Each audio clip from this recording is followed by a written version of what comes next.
Our channel village Vakeel వాసి. ఏంటి department of law చూపిస్తూ వీడియో తీస్తున్నాను అనుకుంటున్నారా? సో జనరల్గా ఒక లా చేసిన తర్వాత అంటే ఇదర్ అడ్వకేట్గా, జడ్జ్గా, లేకపోతే లీగల్ ప్రాక్టీషనర్గా, అడ్వైజర్స్గా, కార్పొరేట్ సెక్టర్స్లో, బ్యాంకింగ్ సెక్టర్లో, అలాగే చాలా యూనివర్సిటీల్లో మనకి ఎన్నో రకాల వర్క్స్ అయితే మనకి లా ప్రొఫెషన్ ద్వారా అయితే వెళ్తాము. కానీ వీళ్ళందరినీ తయారు చేసే వృత్తి ప్రొఫెసర్ లేదా లెక్చరర్, టీచర్, గురువు, ఇలా చాలా రకాలుగా అంటారు. నా ప్రయాణం అయితే కనుక లాలో చేరిన తర్వాత జడ్జ్ అవ్వాలా, అడ్వకేట్ అవ్వాలి ఇలా కాదు, ఒక లా అయితే కంప్లీట్ చేయాలి. తర్వాత మాస్టర్స్కి అయితే రావడం జరిగింది. అంటే ఫస్ట్ ఎయిమ్ వచ్చేసి అంటే జడ్జ్ అవుదామా వద్దా అనేది పక్కన పెట్టేస్తే అది ఉండింది. కాకపోతే ఎల్ఎల్ఎం జాయిన్ అయిన తర్వాత అంటే నాకు ఎల్ఎల్ఎం చేయాలనే కోరిక ఎప్పటి నుంచో, కాన్స్టిట్యూషన్ అంటే చాలా ఇష్టం. అయితే ఎల్ఎల్ఎం జాయిన్ అయిన తర్వాత ఇప్పుడు బిఏ ఎల్ఎల్బి వాళ్ళకి, ఎల్ఎల్బి వాళ్ళకి మా మేడం వాళ్ళు క్లాసెస్కి వెళ్ళమని చెప్తారు. సో అంటే ఎల్ఎల్ఎం అంటేనే మనం ఒక లెక్చరర్గా క్లాసెస్కి అయితే వెళ్ళాలి. సో అలా వెళ్తూ ఉండడం వల్ల లేకపోతే ట్యూషన్స్ చెప్పడం వల్ల ఎందుకో తెలీదు, నాకు ఎల్ఎల్ఎం జాయిన్ అవ్వక ముందు నుంచే అవుతాననిపించుకునే నాకు కొంచెం లెక్చరర్ అవ్వాలనే కోరిక చాలా ఎక్కువ అయిపోయింది. అంటే 5 years చదువుతున్నప్పుడు జడ్జ్ అవ్వాలి అనేది మామూలుగా ఉండింది కానీ అంత స్ట్రాంగ్గా అయితే కాదు. కానీ ఒక లెక్చరర్గా అవ్వాలి అనేది నాలో కోరిక చాలా బలంగా నాటుకుపోయింది. ఎందుకు అంటే నాకు టీచ్ చేయడం అంటే చాలా ఇష్టం. అది మీరు నా క్లాసెస్ చూస్తున్నప్పుడు కానివ్వండి, లేదా నా దగ్గర ట్యూషన్ చెప్పించుకున్న వాళ్ళు కానివ్వండి, క్లాసెస్కి నేను వెళ్ళినప్పుడు కానివ్వండి, వాళ్ళకి తెలుస్తుంది అంటే నాకు ఎంత ఇష్టం అనేది. అంటే ఎవరైనా సరే ఎంత గొప్ప స్థాయిలో ఉన్నా వాళ్ళందరినీ తయారు చేసేది అయితే తప్పకుండా ఒక గురువే. అయితే మీ అందరికీ ఈరోజు నేను ఒక గుడ్ న్యూస్ షేర్ చేసుకోవాలనుకుంటున్నాను. అదేంటి అంటే ఏపీ సెట్ 2024 నోటిఫికేషన్, అంటే ఆంధ్రప్రదేశ్ స్టేట్ ఎంట్రన్స్ టెస్ట్ అనేది నేను రాయడం జరిగింది. అది లాస్ట్ నోటిఫికేషన్ 2021లో అయితే వచ్చింది, తర్వాత ఇదే రావడం. సో అప్పటికి మనకు అసలు ఇంకా నేను బిఏ ఎల్ఎల్బిలోనే ఉన్నాను. అయితే ఈసారి ఎల్ఎల్ఎం సెకండ్ ఇయర్ చదువుతున్న వాళ్ళకి కూడా అవకాశం అయితే ఉంటుంది. అంటే కోర్స్ కంప్లీట్ కాకపోయినా పర్సూయింగ్ ఎల్ఎల్ఎం అని పెట్టి మనం అప్లై చేయొచ్చు. నేనైతే ఫస్ట్ అటెంప్ట్ చేయడం జరిగింది. ఫస్ట్ అటెంప్ట్లోనే ఏపీ సెట్ అనేది క్వాలిఫై అవ్వడం కూడా జరిగింది. అంటే నేను ఇంకా అసిస్టెంట్ ప్రొఫెసర్ అయిపోయాను కాబట్టి చాలా హ్యాపీగా ఉండింది. అండ్ ఇంకొకటి ఏంటంటే ఇక్కడ మెయిన్గా చేయడానికి ఏంటంటే ఇంకా ఒక డిపార్ట్మెంట్ ఆఫ్ లా అనగానే మనకి అది రన్ అవ్వాలి అంటే తప్పకుండా టీచర్స్ కావాలి. టీచర్ అనేది ఎందుకు అంటున్నానంటే మేబీ ఇక్కడ లెక్చరర్ అని, ప్రొఫెసర్ అని, అసిస్టెంట్ ప్రొఫెసర్ అని పిలుస్తారు. కానీ ఒక గురువు, ఒక టీచర్ ఎంత స్థాయిలో అంటే ఎలా ఉన్నా సరే గురు శిష్యులు అనుబంధం అనేది వేరుగా ఉంటుంది కదా. సో నేను చాలా ఎగ్జైటింగ్గా అయితే ఉన్నాను. రేపు టీచింగ్ చేయాలి అని చెప్పి నాకు చాలా హ్యాపీగా ఉంది. నా ఎల్ఎల్ఎం కూడా ఇంకా 6 monthsలో కంప్లీట్ అయిపోతుంది. ఇప్పుడు డిజర్టేషన్లో ఉన్నాను కదా, ఎప్పుడెప్పుడు డిజర్టేషన్ అయిపోతుందా, ఎప్పుడప్పుడు లా కాలేజ్కి వెళ్ళేసి పిల్లలకు టీచ్ చేయాలని ఆనందంగా ఉంది. బట్ కంటిన్యూగా ఇదే ప్రొఫెషన్లో ఉంటానా, రేపు ఏదైనా మారుతుందైతే నాకైతే తెలీదు. కానీ ఫస్ట్ అయితే కనుక నేను జాయిన్ అవ్వాలని అయితే అనుకుంటున్నాను.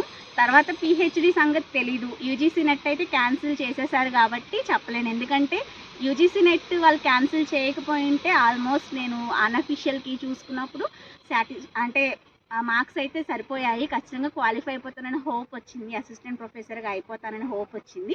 బట్ జేఆర్ఎఫ్గా అనేది ఐడియా లేదు. సో జేఆర్ఎఫ్కి అసిస్టెంట్ ప్రొఫెసర్కి ఒక 10-15 మార్క్స్ వేరియేషన్ ఉంటుంది కదా. సో జేఆర్ఎఫ్ వస్తే అంటే జూనియర్ రీసెర్చ్ ఫెలోషిప్ వస్తే కనుక పిహెచ్డి చేద్దాం, లేదంటే ఇంకా జాయిన్ అయిపోదాం అనే హోప్ ఉండే. బట్ చూడాలి. నేనైతే అసిస్టెంట్ ప్రొఫెసర్ అయిపోయాను కదా, ఎప్పుడైనా జాయిన్ అవ్వనివ్వండి. I became assistant professor. చాలా హ్యాపీగా ఉంది ఫస్ట్ అటెంప్ట్లోనే క్లియర్ చేయడం. మా మేడం అంటే మా డిపార్ట్మెంట్లో హెచ్ఓడి మ్యామ్ కూడా, అలాగే మిగతా లెక్చరర్స్ కూడా, అదే ప్రొఫెసర్స్ కూడా నన్ను మెచ్చుకోవడం జరిగింది. అంటే ఫస్ట్ అటెంప్ట్లో క్లియర్ చేశాను కాబట్టి I got appreciations from my professors also. So చదువుతూ ఉండగానే అసిస్టెంట్ ప్రొఫెసర్ అయిపోవడం నాకు చాలా హ్యాపీగా ఉండింది. ఇప్పుడు పిహెచ్డి చేసి ప్రొఫెసర్స్ అయ్యేది చాలా లాంగ్ టర్మ్ ప్రాసెస్. ఈ ఏపీ సెట్ ద్వారా మనకి ఏంటి అంటే మనం ముందుగానే అసిస్టెంట్ ప్రొఫెసర్ అయితే అయిపోతాము. సో నాకు చాలా సంతోషంగా అయితే ఉండింది అసిస్టెంట్ ప్రొఫెసర్ అయిపోయిన వెంటనే. అండ్ రిజల్ట్ రాగానే కూడా మా ఫ్రెండ్స్ అందరు, ఫ్యామిలీ మెంబర్స్, అలా కొందరికి నేను చెప్పుకుంటాను కదా మనకి దగ్గర అయిన వాళ్ళు. సో వాళ్ళ విషయస్తో పాటుగా నాకు బాగా ఆనందం కలిగించింది ఏంటి అంటే కంగ్రాచులేషన్స్ ప్రొఫెసర్ గారు అని మా అమ్మ చెప్పినప్పుడు నాకు చాలా సంతోషంగా అనిపించింది. అంటే అందరూ కంగ్రాచులేషన్స్ చెప్తారు, విష్ చేస్తారు. బట్ మా మదర్ అయితే నన్ను ప్రొఫెసర్ గారికి కంగ్రాచులేషన్స్ అని చెప్పినప్పుడు నాకు చాలా హ్యాపీగా అనిపించింది. సో అసిస్టెంట్ ప్రొఫెసర్ని ట్యాగ్ ఉండడం ద్వారా ఏంటి అంటే, ఇప్పుడు జనరల్గా ఎల్ఎల్ఎం కంప్లీట్ అయిపోగానే కూడా నేను జాయిన్ అవ్వచ్చు, బట్ అప్పుడు లెక్చరర్ అనే ట్యాగ్ వస్తుంది. బట్ ఇప్పుడు ఏంటి అంటే అసిస్టెంట్ ప్రొఫెసర్ ట్యాగ్తో వెళ్ళి టీచింగ్ చేయడం అనేది చాలా హ్యాపీగా అనిపిస్తుంది కదా ఎవరికైనా సరే. ఫ్యూచర్లో నేను ఎప్పుడు జాయిన్ అవుతాను ఏంటి అదంతా కూడా తెలియదు. బట్ నా ప్రేక్షకులందరికీ ఎవరైతే విలేజ్ వకీల్ వాసవి ఛానల్ ఆదరిస్తున్నారో, అలానే ఎవరెవరైతే మీరు బాగా చెప్తున్నారన్నారో అవన్నీ నాకు చాలా హ్యాపీగా అనిపిస్తాయి.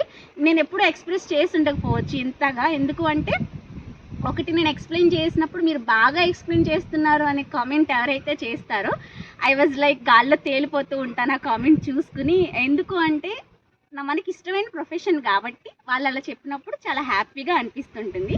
సో ఇప్పుడు అదే ప్రొఫెషన్లోకి వెళ్ళబోతున్నాను అనేది మీ అందరితో షేర్ చేసుకోవాలనుకుంటున్నాను. అలాగే మీలో చాలామందికి అసలు యూజీసీ నెట్ అంటే ఏంటి, ఏపీ సెట్ అంటే ఏంటి, వీటి వల్ల ఉపయోగాలు ఏంటంటే యూజీసీ నెట్కి సెట్కి ఉన్న డిఫరెన్సెస్ ఏంటి అనేది చాలామందికి డౌట్స్ ఉన్నాయి. సో ఎవరెవరు తెలుసుకోవాలనుకుంటున్నారో కామెంట్స్లో షేర్ చేయండి. అలాగే నాకు మీ విషెస్ కూడా అందజేయండి కామెంట్స్లో. నేను నెక్స్ట్ వీడియోలో మీకు సెట్ గురించి నెట్ గురించి వివరాలు చెప్తాను. అంటే చాలామంది నన్ను అడుగున్నారు, బట్ నేను ఇది అనౌన్స్ చేసిన తర్వాత చెప్తే బాగుంటుందని నేను వెయిట్ చేస్తూ ఉన్నాను. సో ఈరోజు అయితే వచ్చేసింది. మా డిపార్ట్మెంట్ బయట అయితే నేను వీడియో తీస్తున్నాను. అసలు యాక్చువల్గా మూట్కోట్లో మీకు అనౌన్స్ చేయాలనుకున్నాను, కాకపోతే అది అవ్వట్లేదు. ఇప్పుడు ఆర్సెట్ గురించి ఇంటర్వ్యూస్ అవన్నీ జరుగుతున్నాయి. నేను ఇంకా వెయిట్ చేయాలనుకోవట్లేదు మీ అందరికీ చెప్పడానికి, కాబట్టి చెప్పేస్తున్నాను. So I got qualified AP set and got become assistant professor. So next వీడియోలో మీరు అడిగినట్లుగా సెట్ గురించి నెట్ గురించి అయితే చెప్పేస్తాను. ఇది ముందు అనౌన్స్ చేసి చెప్పాలి కాబట్టి కొంచెం డిలే చేశాను. ఇప్పుడు ఇది అనౌన్స్ చేసేసాను కాబట్టి మీకు నెక్స్ట్ వీడియోలో సెట్ గురించి ఏంటి, నెట్ గురించి ఏంటి, క్వాలిఫికేషన్స్ ఏంటి, ఎలా ఏంటి అనేది ప్రతి ఒక్కటి కూడా చెప్పేస్తానమాట. మీరు ముందుగా చేయాల్సింది వీడియోకి లైక్ చేసి, షేర్ చేసి, కామెంట్ చేసి విలేజ్ వకీల్ వాసవి ఛానల్ అయితే సబ్స్క్రైబ్ చేసేసుకోండి. అలాగే మీ విషెస్ అన్నీ కూడా నాకు అందజేసేయండి. Thank you for watching. Bye bye.